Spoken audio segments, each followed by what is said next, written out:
Hi everybody, it's Cruising Jules. I'm back. I've been away for a couple of months. It's the end of December 2024. This is more of like a military appreciation video. 2024 was the 100th anniversary of the Royal Canadian Air Force. Later on in this video, you're going to see a Royal Canadian Navy vessel cruising through the Welland Canal. So normally I like to do videos on cruise ships, but this one's a little bit different. It's special. This one is an Arctic patrol ship, and it was very unusual for it to go through the Welland Canal, so I scooted down there, and I'll tell you a little bit about that. Speaking of the Welland Canal, at Lock 3, there is a museum there. It's the St. Catharines Museum. They have a really great gift shop there. They have kind of like nautical souvenirs, but they have a really interesting bookstore there. And I was able to get my hands on this, and I was looking for it for a long time, and I couldn't find it in any bookstores until I spotted it there. It's called They Fought in Color. It's published in English and French. The reason why I wanted to get this book was I wanted to learn a little bit more about the First World War, and also because all the images that I saw from World War I were in black and white. And then they announced that they were going to be publishing this book and colorizing those photos. So there's photos from training to the front lines, and they put them in color. So the idea, I think, was for people in this day and age to connect with the photographs a little bit more. Just to give you some examples. This one was a demonstration at the exhibition grounds in 1917.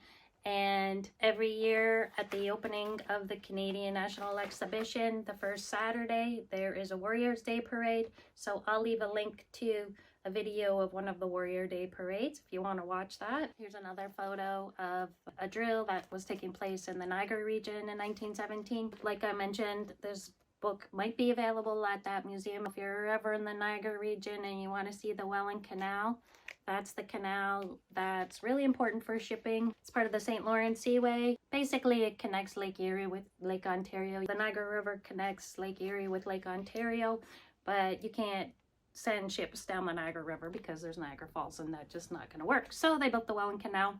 Anyway, we have locks there, just like they have locks in the Panama Canal. You can watch ships go through there. Later on in this video, you're going to see the Harry DeWolf vessel going through the Welland Canal. So a couple other things, if you're in the military or if you've served in the military, a lot of the cruise lines will give you discounts. So you might get a discount off of your booking fare. Every cruise line is going to be different, or you might get something like an onboard credit. You'd have to verify your credentials. There's a process, but I heard it's not too bad. So a friend of mine did it. She went to ID Me and she got an onboard credit. But every cruise line is going to be a little bit different. The other thing is I was on the Celebration recently, and that cruise ship has a whole area just devoted to military appreciation. So it's kind of like a lounge, and you can get things to eat there. Another time I was on a Royal Caribbean ship, and they had a whole military appreciation event. It wasn't Remembrance Day or anything. It was just part of the cruise. It was really nice. A lot of people went out for that. The cruise lines just want to show their appreciation. So just wanted to throw that out there. One other thing is I did get this Royal Canadian Air Force t-shirt at the Canadian Warplane Heritage Museum in Hamilton, Ontario, Canada. That's a great place to go. You get to see some airplanes there. I really enjoyed it, and that gift shop is really interesting too. So they do have different kinds of garments and souvenirs and memorabilia there. But one thing that I didn't know they do is you can book a vintage flight. They go up to about $4,300 for a flight on the Avro Lancaster. So it just depends which plane you're going in, and obviously some of them are going to be using up a lot more fuel than other planes. Yeah, if that's kind of like a bucket list thing you want to do, that might be worth checking out. I'm going to let it roll with information about the Harry DeWolf. Have a great day, and I hope you had a great 2024. 2025 is going to be fun. I'm going to be uploading some new videos, some new cruise ships. I've got a Carnival ship coming up, a Princess ship, Royal Caribbean ship, a cruise to Antarctica, all kinds of fun stuff for 2025. We'll see you in the new year. Okay, so here we have the Harry DeWolf class Arctic and offshore patrol vessel. It's part of the Royal Canadian Navy fleet. Although it's transiting through the Welland Canal right now, it is heading up to the Arctic, and it patrols the Arctic waters, and it also supports international operations. How about some stats? This one has a maximum displacement of 6,660 tons. Its length is 103 meters, beam 19 meters. It reaches a top speed of 17 knots or 31 kilometers an hour. Its range is 6,800 nautical miles with a maximum crew of 85. All kinds of folks came out to view this Arctic patrol ship coming down the Welland Canal, and they really came from all over the place. Some people drove 2 hours, somebody was in the Maltese Navy. Of course, locals came out too, anywhere from St. Catharines to Port Colborne, and actually I talked to some people and they've been tracking the ship all throughout different phases of the locks. So, like I mentioned, the Welland Canal does have a lock system. There are 8 locks, and then there's various places along the Welland Canal where you can just view the ship right up close.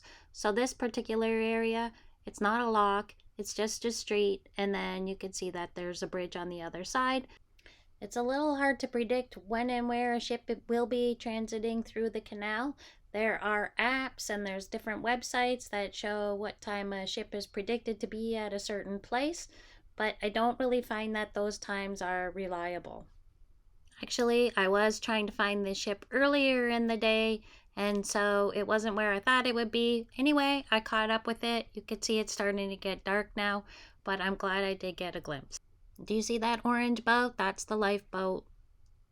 You can also see that there is a grayish looking boat. That's a multi-role rescue boat with a speed that goes over 35 knots. This ship could go anywhere from the tropical waters to the Arctic region. It's able to conduct armed presence and surveillance operations, contribute to humanitarian assistance, emergency response, and disaster relief, domestically and internationally. This ship is called the Harry DeWolf, but there is a whole class of vessels that are in the Harry DeWolf name. What's unique about that is that this was the first time in history that the Royal Canadian Navy named a class of vessels after a prominent Canadian Navy figure. Whether it's this ship or a cargo ship, it's always fun and good form to wave to the officers on board a ship, the crew members, or in this case, should we say Navy sailors? As mentioned, this is an Arctic and offshore patrol vessel, otherwise known as an AOPV. I tried to get most of my facts from canada.ca for you, but one thing that I was curious about was what's the polar ice class, and I didn't see that online under canada.ca, but Wikipedia says it's a class 5.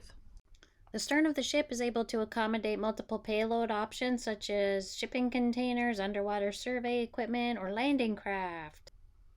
This class of vessels has a bay area large enough to accommodate things like pickup trucks, ATVs, and snowmobiles. You can see there really isn't a lot of room on either side of the ship as it transits through the Welland Canal. Are you curious where this was recorded? It was recorded in the city of Port Colborne. It was recorded standing along the canal bank, at the street, and at Lock 8.